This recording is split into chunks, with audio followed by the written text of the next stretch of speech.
Megadef, Elephant Graveyard, gunbars.edu. Thanks for having me.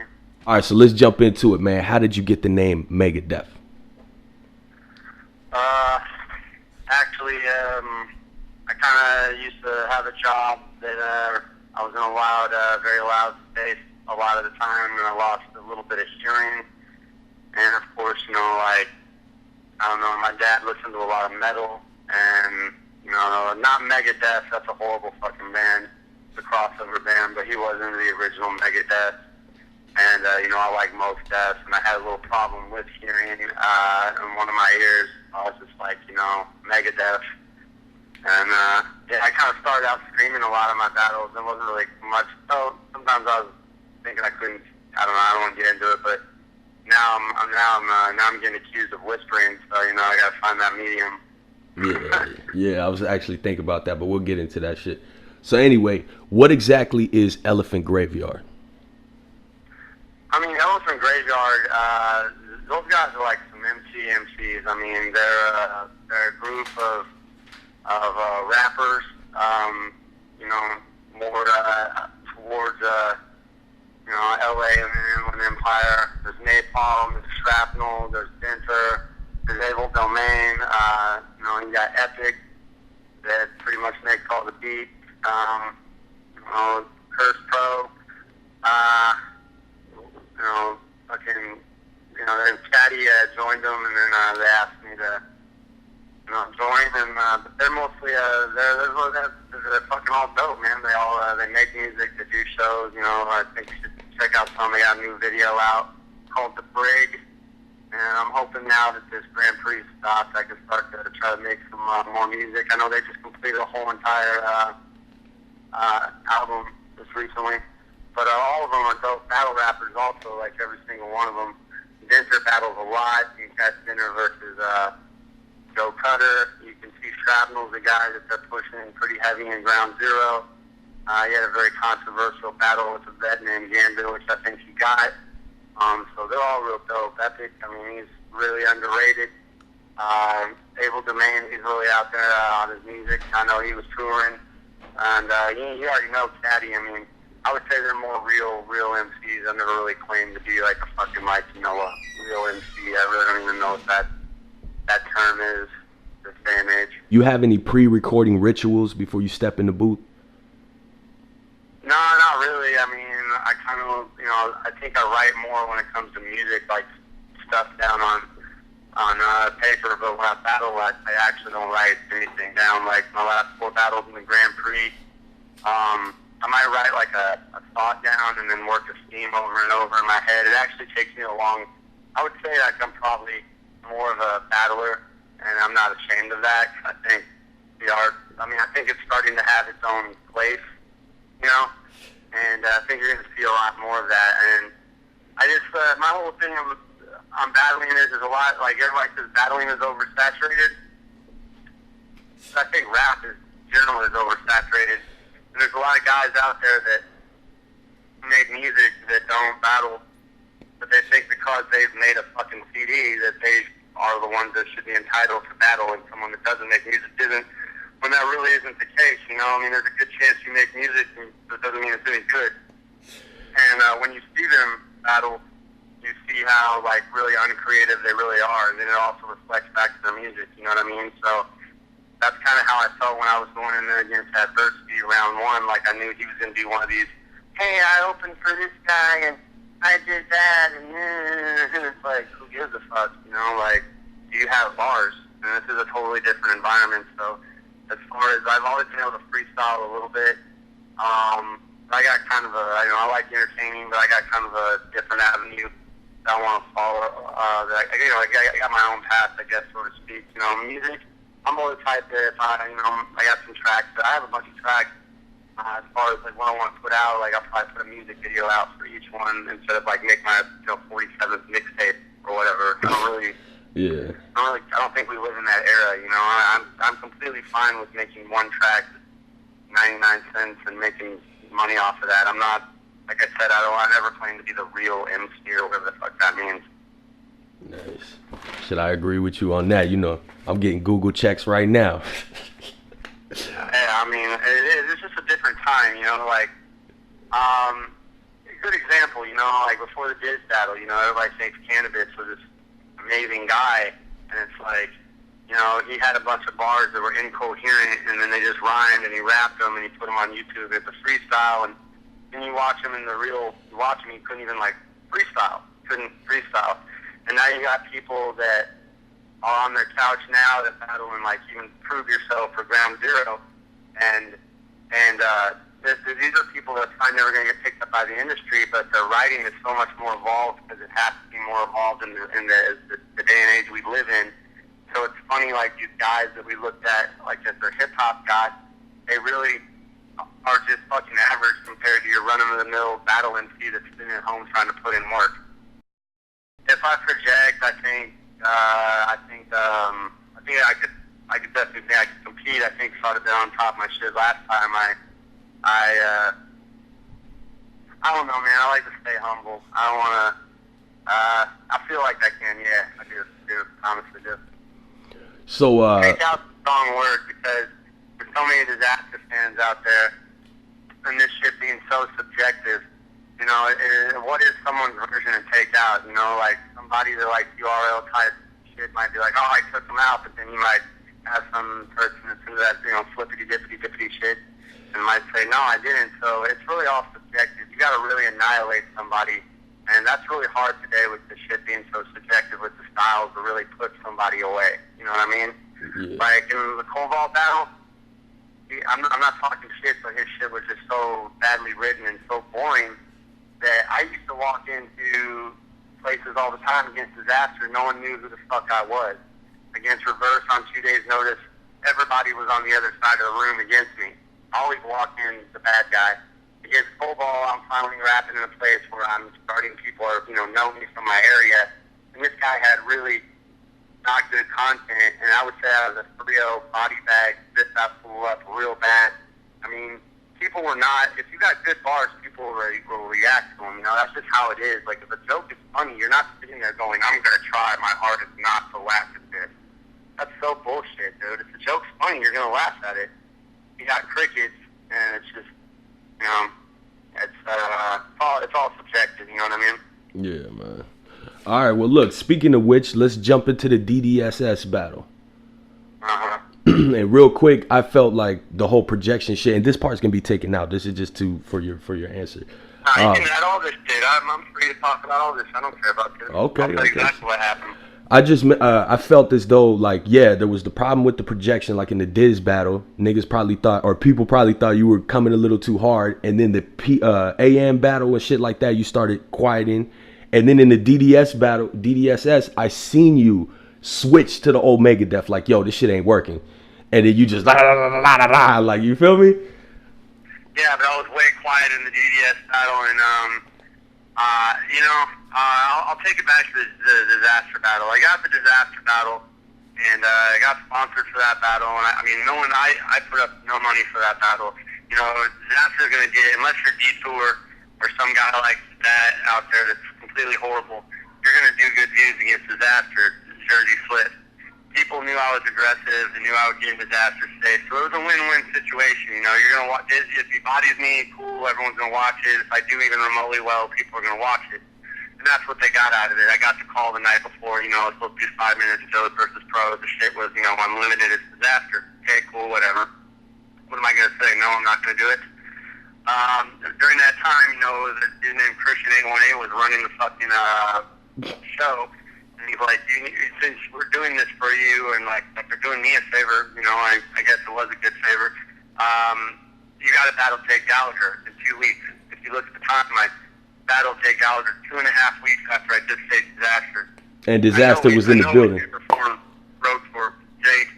I didn't want to battle Jake. It was just like, I've been preparing for Diz. It was like the last thing, you know, on my mind. You know what I mean? They kind of was like, you know, we did this for you. You need to do this for us. I showed up at the Jake battle with 390s worth of material, and you time each round, go back and watch the battle, which the top comments will say I took it. You can time the battle. You can go back, watch the battle if you can stand listening to it that long. Yeah. Jake Gallagher rapped for 3.5 minutes the first round. almost three and a half minutes the second round, and almost 4 minutes the third round.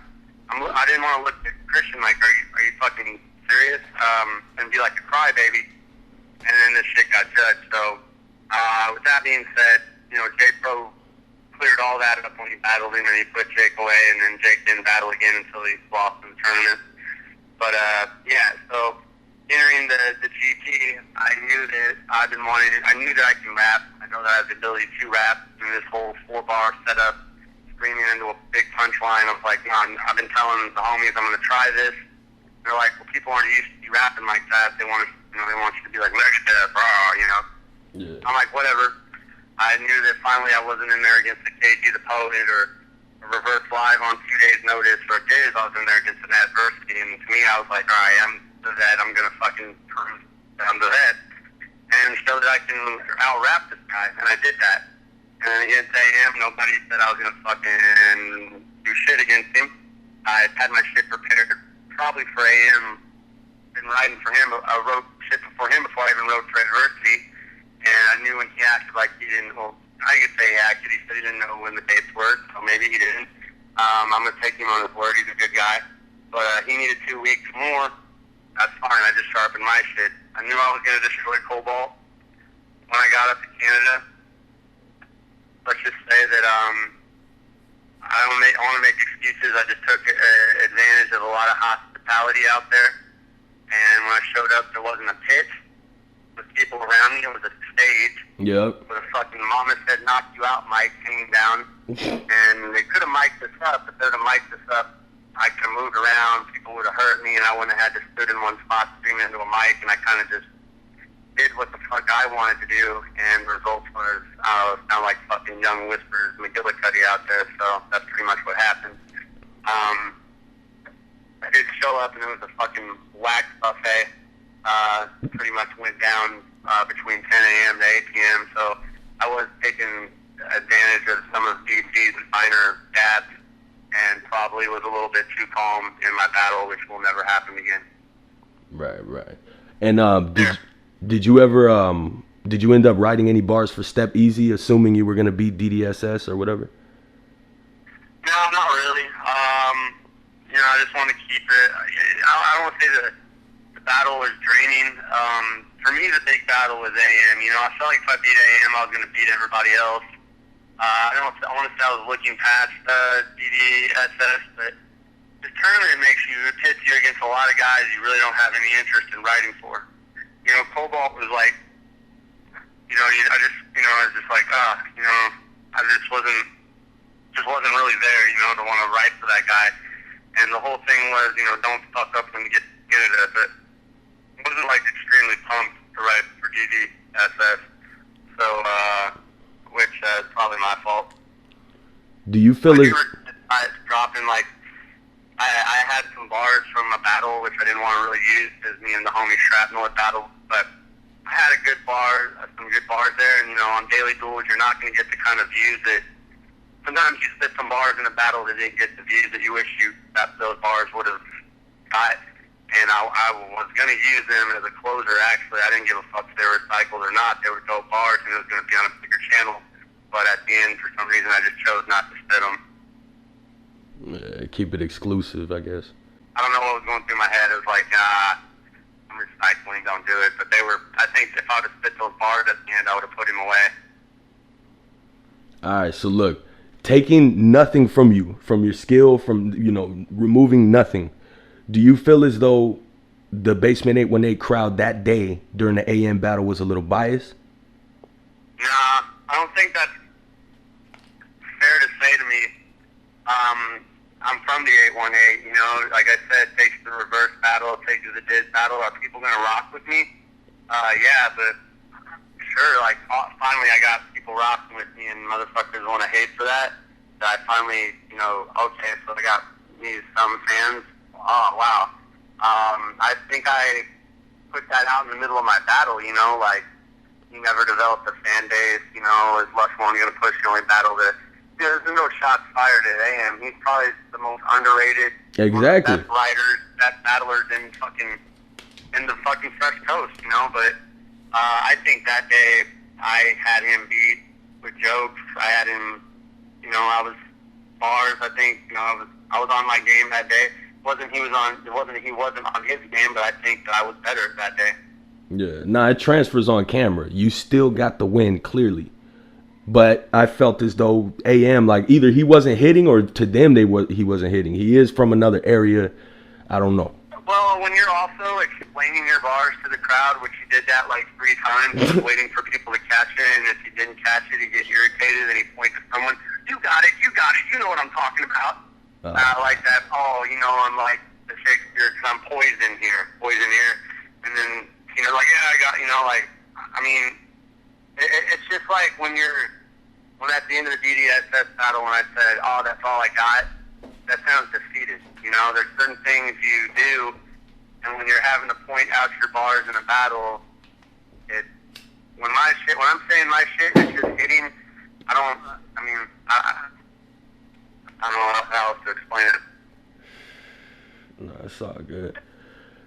So, what are your plans for the future? Like, what are future plans for Megadef? Do you plan on going back to Canada, tournament or not? Or we'll see what I plan on just battling for King of the Dot pretty much. I'm not I do this because I'm a competitor, I like the competition aspect, but I'm not looking to fucking set the world on fire. I enjoy the competition. I've never asked, I might have called some people out here and there, but I've never asked for any opponent, you know what I mean? I'll battle whoever they put in front of me, and I think I've had to work a lot harder than some people have.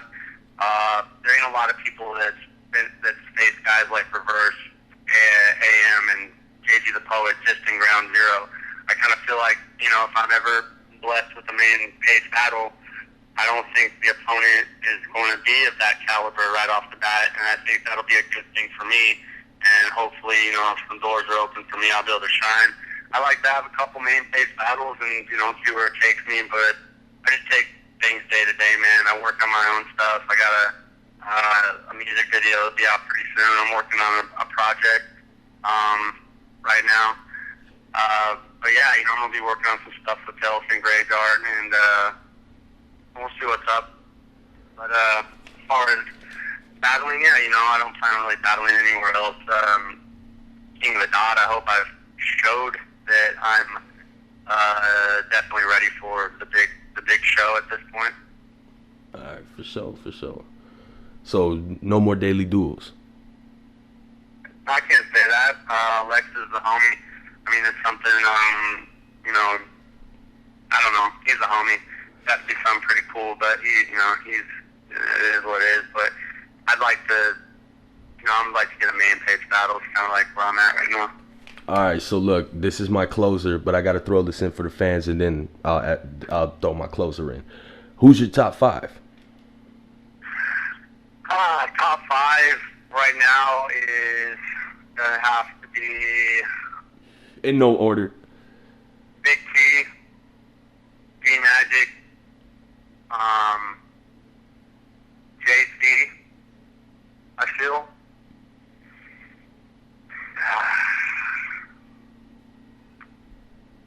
Calico would have to be number 4.